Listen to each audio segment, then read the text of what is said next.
ஈரோடு சம்பத் நகர் உழவர் சந்தையில் காய்கறிகள் வாங்க வந்தவர்களிடம் முதலமைச்சர் மு.க.ஸ்டாலின் வாக்கு சேகரிப்பில் ஈடுபட்டுள்ளார்.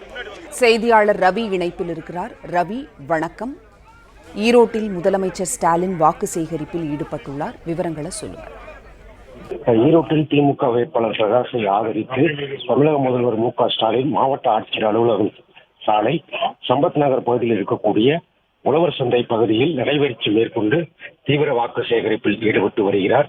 தமிழகம் முழுவதும் பாராளுமன்ற தேர்தல் அடுத்த மாதம் 19ஆம் தேதி நடைபெற இருக்கக்கூடிய நிலையில் தமிழகம் முழுவதும் அனைத்து அரசியல் கட்சியினரும் அனல் பறக்கும் தேர்தல் பிரச்சாரத்தில் ஈடுபட்டு வருகின்றனர். தமிழக முதல்வர் மு.க.ஸ்டாலின் தமிழகம் முழுவதும் சுற்றுப்பயணம் மேற்கொண்டு வருகிறார். தமிழகம் முழுவதும் இருக்கக்கூடிய இந்தியா கூட்டணி வேட்பாளர்கள் திமுக வேட்பாளர்களை ஆதரித்து தீவிர பிரச்சாரத்தில் ஈடுபட்டு வருகிறார். நேற்றிரவு சேலத்தில் இருந்து ஈரோடு வந்த தமிழக முதல்வர் மு.க.ஸ்டாலின் மாவட்ட ஆட்சியர் அலுவலகம் எதிரே இருக்கக்கூடிய தனியார் விடுதியில் தங்கிய நிலையில் இன்று காலை சம்பத் நகர் பகுதியில் இருக்கக்கூடிய உழவர் சந்தை பகுதியில் தீவிர வாக்கு சேகரிப்பில் ஈடுபட்டு வருகிறார்.